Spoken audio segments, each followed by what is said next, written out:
নমস্কার সবাইকে, আমার রান্নার চ্যানেলে তোমাদের সকলকে জানাই স্বাগত।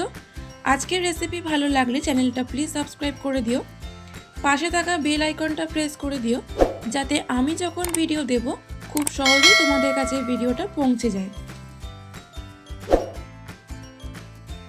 আজকের ভিডিওতে দেখাবো বাঙালির খুবই প্রিয় একটা রেসিপি, আলু বেগুন দিয়ে ইলিশ মাছের ঝোল।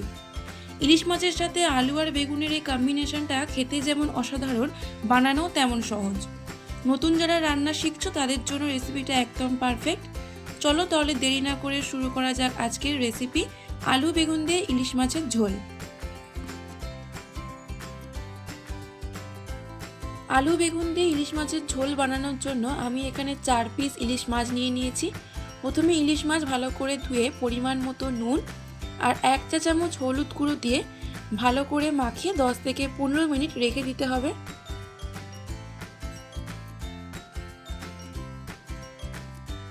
আলু বেগুন দিয়ে ইলিশ মাছের ঝোল বানানোর জন্য যে সমস্ত উপকরণগুলো লাগবে সেগুলো হলো আলু, বেগুন, পেঁয়াজ কুচি, কাঁচা লঙ্কা, জিরে গুঁড়ো, গোটা জিরে, আদা বাটা, কালো জিরে, কাশ্মীরি রেড চিলি পাউডার, হলুদ গুঁড়ো, শুকনো লঙ্কা।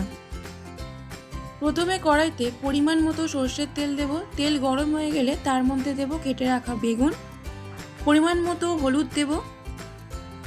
বেগুনগুলো লো টু মিডিয়াম ফ্লেমে ভালো করে ভাজা ভাজা করে নিতে হবে। বেগুন ভাজা হয়ে গেলে একটা পাত্রে তুলে নেব। বেগুন ভাজা হয়ে গেলে ওই তেলে নুন হলুদ মাখিয়ে রাখা ইলিশ মাছগুলো দিয়ে দেব। ইলিশ মাছগুলো ভালো করে লাল লাল করে ভেজে নেব। মাছের এক দিক ভাজা হয়ে গেলে অপর দিকটা উল্টে ভালো করে ভাজবো। মাছ উল্টানোর সময় খেয়াল রাখতে হবে যাতে মাছ ভেঙে না যায়। মাছ ভাজা হয়ে গেলে একটা প্লেটে তুলে নেব।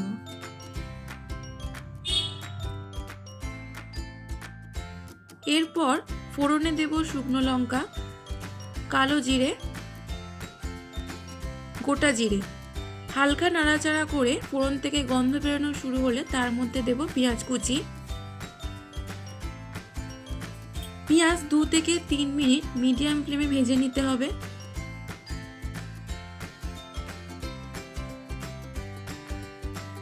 পেঁয়াজ ভাজা ভাজা হয়ে গেলে তার মধ্যে দেব কেটে রাখা আলু।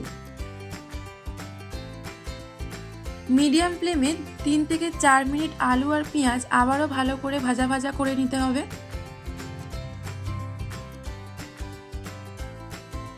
তারপর দেব টমেটো।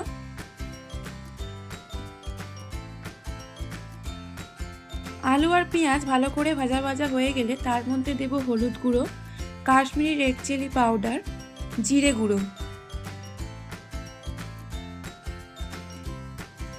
আর আদা বাটা, স্বাদ মতো নুন।